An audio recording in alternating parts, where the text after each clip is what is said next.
pilian, hindi saradong no ang sagot ni Senador Pia Cayetano, pero busy nga raw siya at masaya sa dalawang hawak na niyang major committee. Hindi madaling umuo sa mga ganyang bagong posisyon. And because my name was mentioned, it's my job to consider it, diba? 24 lang naman kami, and then 5 lang naman kaming abogado. So, gustuhin ko man o hindi, it's my job to consider it if there is a need to chair the Committee on Blue Ribbon. Nauna nang tumanggi si Senador JV Ejercito na naniniwalang may ibang karapat-dapat sa posisyon. Tumanggi na rin sina Senador Raffy Tulfo at Kiko Pangilinan na abala raw sa kanilang mga kasalukuyang komite. Hinihinga namin ng pahayakang panlima na si Senador Risa Ontiveros, pero hindi rin daw siya napapayag ni Soto. Ang sinasabi nila is very busy sila doon sa mga hearings nila eh. Ayan po mga kababayan, ito pang bagong balita ngayon dito sa Pilipinas. Ito pong 5 senator na ayaw tumanggi po na magiging chairman ng Blue Ribbon Committee mga kababayan. Ano pong nangyari? Konting lambing naman dyan. Baka naman pwedeng i-share, like at subscribe ang ating mga videos nang sa ganun napapanood dito sa Pilipinas at sa iba't ibang bahagi ng mundo. Halos lahat, 2-3 committee. Pero hinahawakan nila na nangyari dito sa ating gobyerno mga kababayan, no? Halos tayo. What they're saying is that they don't have time for it right now. So kaya yung right now, ibig sabihin nun, kaya hindi namin din-discount na yung 5 ay totally out. Sa ngayon, si Senador Erwin Tulfo muna ang uupong acting chairman ng Blue Ribbon Committee. In the meantime, Senator Erwin Tulfo being the vice chairman automatically becomes the chairman right now. So he is the acting chairman. And we all agreed that he's acting chairman. So I called him and I made sure that he accepted it. And he did accept it. Sa isang pahayag, nagpasalamat si Tulfo sa tiwala ng mga kasamahan, pero umaasa raw siyang makakuha agad ng permanenteng chairman ang Blue Ribbon Committee. Nasa ibang bansa pa si Tulfo, kaya sa susunod na linggo pa magpupulong ang komite para pag-usapan ang susunod na hakbang nito. Erwin Tulfo mga kababayan. Nagbitiw si Lacson bilang chairman ng komite matapos makaramdam na hindi nagugustuhan ng ilan niyang kasamahan sa Senado ang paraan niya ng pagsasagawa ng investigasyon. Wala si Lacson sa majority caucus kanina dahil may sakit daw. Pero tiniyak daw niya kay Soto na magpa-participate pa rin siya sa flood control scandal investigation. Baka nga blessing in disguise yan kasi pagka si Senator Lacson hindi siya chairman, so hindi siya ang puntirya ng puri or pintas. Resign ka na. He will probably be a very good critic. May assurance po siya sa inyo na magpa-participate pa rin siya sa mga hearings? Oo, yan. Ex-officio member. Sigurado nga attention nun. Makakatulong.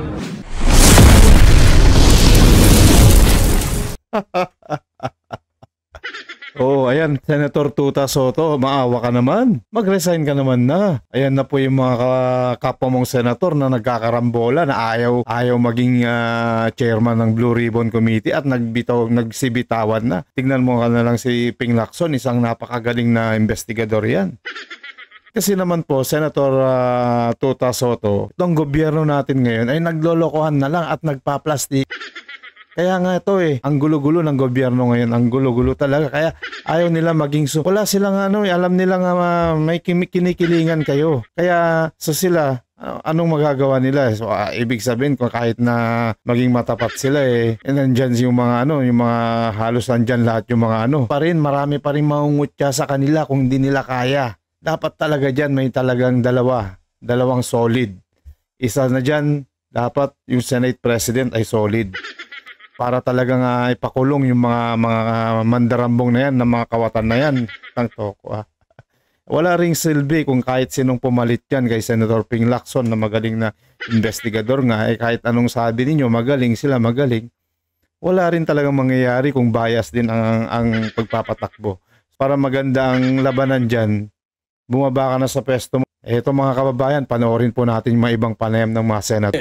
Automatic yun Yun ang maganda nun We don't need to do that in plenary. So therefore, in the absence of the chairman, he automatically becomes chairman he is Ako automatically mga kababayan, the acting ito si chairman. Erwin Tulfo daw ang magiging Ngayon, chairman na pinalit dito kay Ping Lacson. They will be, we will ask Titignan natin Senator tong si Erwin if he Tulfo, comes back. mukhang okay naman eh. Kung titignan natin kung hanggang saan, kung kaya niya ba talagang panindigan yung pagiging astig na ipaglalaban yung ating mga kababayan. Ano pong napag-usapan sa caucus? Yung majority na pag-usapan na we are not discounting any of the five na pwede naming makausap na maging chairman ng Blue Ribbon. As a matter of fact, most of us, kung present lahat, they would like to appeal to Senator Lacson. But in the meantime, Senator Erwin Tulfo, being the vice chairman, automatically becomes the chairman right now. So he is the acting chairman. And we all agree Acting that he's chairman, acting mga kababayan, So I told him, and I made sure that he accepted Kasi wala it. ba- And he did accept it. None of the five, including Senator Risa and Actually, mga kababayan, si Erwin Tulfo is acting chairman pa lang naman. Ibig sabihin kasi kailangan makakuha na muna sila ng chairman para maumpisan na itong Senate session hearing para dito sa mga kawatan na to ng mga magnanakaw. Para malitis na tong mga to para may pakulong na. So yan mga kababayan, acting chairman lang si Erwin Tulfo at panoorin natin yung karugtong nung sabi ni Tuta Soto. with the hearing, now that you only have acting chairman, tuloy po ba yung hearing? Tuloy yun. The Blue Ribbon is always alive. It's always alive. Eh. That's the only committee na may motu proprio powers. Okay. Now it doesn't mean that because nasa break o nasa iba yung nasa out of town, it doesn't mean that the Senate is not working. The reason we have this break is so that the committee hearings continue. There will be continuous hearings of the different committees and even most especially the Committee on Finance, Pero, almost daily. Sir, yung acting pero eventually magiging permanent chairman siya ng Blue Ribbon o pagdidesisyonan pa rin niya? Pagdidesisyonan niya. Can you clarify? Pagdidesisyonan niya at namin. So far, wala. So yung Sana pagdidesisyon na lang Tuta Soto na bumaba ka na, mag-resign ka na. Sawang-sawa na kami sa kasinungalingan mo. Buti na lang tong si kaibigan mo, tong si Senator Ping Lacson, na konsyensya na din na dahil nga ayaw niya rin yung hindi niya na matiis talaga tong si Ping Lacson kaya nag-resign na lang, bagabag ang kanyang konsensya. ngayon to, Senator Tuta Soto, kung gusto mo talaga na maayos, gusto mo maging ka na lang, member ka na lang ng chairmanship. Na lang sila Senator Alan Peter Cayetano or si Senator Marcoleta para maganda yung labanan dyan. Na may motu proprio powers. Okay? Now, it doesn't mean that because nasa break o nasa iba yung nasa out of town, it doesn't mean that the Senate is not working. The reason we have this break is so that the committee hearings continue. There will be continuous hearings of the different committees and even most especially the Committee on Finance, Pero, almost daily. Sir, yung acting pero eventually magiging permanent chairman siya ng Blue Ribbon o pagdidesisyonan pa rin niya? Pagdidesisyonan niya. Can you clarify? Pagdidesisyonan niya at namin. So far, wala. So yung binanggit po ninyong lima, sir, lahat sila ayaw. At the moment, ayaw. Dahil ano pong binanggit? Plus Senator Lacson, medyo they're very, ang sinasabi nila is very busy sila doon sa mga hearings Ako, nila. sinungaling. Halos lahat, 2-3 committee. Pero, Na hinahawakan nila na very, very important committee, major committees. gano po, sorry, So what they're saying is that they don't have time for it right now. Gano So po, kaya yung right now, ibig sabihin nun, kaya hindi namin din-scout na yung 5 ay totally out of the question. gano po kaposibleng magbago pa ang isip ni Sentin? Sabi niya kahapon, final answer, no na. Ewan ko, I can't say. Right now, he's not in the caucus. No, He did was not attend. No, he does not feel well. Even yesterday, he was called sa CA, di siya hindi niya mabasa out loud yung mga recommendees. Sir, anong So, may initial binanggit reaction kayo ni na- Senator Erwin Tulfo doon sa pagiging acting? Ano yung, Sorry? Anong reaction ni Senator Erwin doon sa pagiging acting chairman niya? Tinanggap niya ba? Okay, tinanggap niya. Tinanggap niya. Sabi At niya, siya siya vice naging chairman. permanent din po. So, sabi lang niya sa akin, acting muna ha. Sir, so can you clarify lang, some senators, like si Senator Amy, nagreklamo, ba't daw tinigil yung hearing ng Blue Ribbon? Can you clarify lang? Kasi ganun yung dating Yan sa na po. ilang senators, na tinigil niyo po yung, pinatigil daw. I think she'd better ask some of her colleagues. There's some of her colleagues saying bakit nag-hearing merong ongoing na ICI. Siguro sila muna mag-usap. But as far as you're Niwala. concerned, As far as we're concerned, hindi naman kami tumigil eh. Kaya lang, meron lang mga budget hearings na kailangan gawin. We're nearing the deadline of what we did. So, hindi ganun kadali yun. Oh, sir. Hindi naman mawawala yung mga hearings na yun at hindi rin mawawala yung submissions namin sa ICI. As a matter of fact, I'm holding a letter to the ICI na may mga hinihiling. Senator Tuta Soto, please naman pag excited na yung mga taong bayan dito na marinig yung mga saloobin ninyo at yung mga sino yung mga kawatan na yan, yung mga sila Diskaya, para excited na kaming marinig yung dalawang malaking isda na sinasabi niya nga dito sa balita na sasabihin sa susunod na hearing. Sino kaya yun mga kababayan, no? Amin. And I will personally go there and clarify kung ano ito mga hinihiling nila. Like Sir, what? yung reluctance nila or refusal nila to chair the committee, may kinalaman dun sa bigat po na iniimbestigahan o sa eleksyon? Hindi. Yung iba, parang gusto nila si Senator Lacson pa rin. You better ask them. Opo, sir, Better kasi ask the five because that's what they told me. may sinasabi kasi, sir, na may sumpa ang chairmanship ng Bubuan pag naging chairman natatalo sa Wala eleksyon. naman.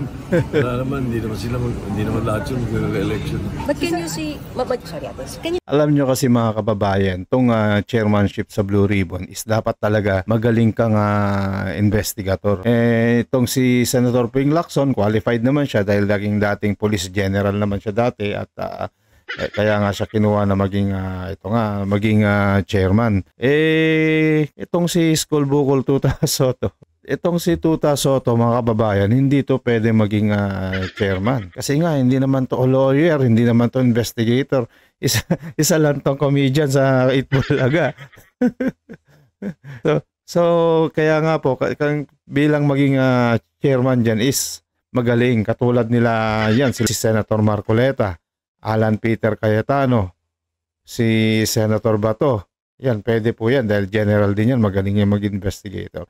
Yun mga tipong hindi bias sa government. Yun talagang balance dapat yung mga tumatayo dyan, yung mga chairman na yan. Walang kinikilingan. Yan ang alam ko dyan mga kababayan, di ba? Para gusto natin marinig yung mga tanungan nila, mga ganyan, yung mga sobrang pressure ba sila, yung mainit talaga, yung talagang walang kinikilingan. Di ba mga kababayan? Hindi naman lahat yung mag-election. but can you see, sorry Atos, can you see majority? Gusto pa rin Senator Ping? Majority of the senators? Can we say Majority that? of the majority. Okay. I don't know. I gotta speak for the Sir, minority. magiging ano ba siya, si Senator Ping, magiging vice chair? Ano na yung magiging role niya sa Blue Ribbon? He's an ex-official member. Ex-official, kasi pro tem. As I said, no? Baka nga blessing in disguise yan kasi pagka si Senator Lacson hindi siya chairman, so hindi siya ang puntirya ng puri or pintas. And he will probably be a very good critic. May assurance po siya sa inyo na magpa-participate pa rin siya sa mga hearings. Dapat talaga dyan, hindi bias. Ex-official member, sigurado nga attention. Ayaw bang As acting chairman, mapintasan, di ba, mga kababayan? Kailan niya i-resume yung hearing? Di ba, mag-usap kami as soon as she comes back, I think by next week. We'll conduct a Blue Ribbon meeting muna para ma-discuss kung ano yung mga meeting. Ayan mga kababayan, itong dito yung panayam kay Senator Tuta Soto, ang magiging temporary muna, ang magiging chairman ng Blue Ribbon Committee, ang napili muna pansamantala mga kababayan ay itong si Erwin Tulfo. Maraming salamat po mga kababayan. Ito po ang News That Matters. Huwag niyong kalimutan na i-share, subscribe at i-like ang aking mga videos nang sa ganun napapanood naman po ito ng ating mga kababayan dito sa Pilipinas at sa iba't ibang bahagi ng mundo. Maraming salamat po mga kababayan and God bless.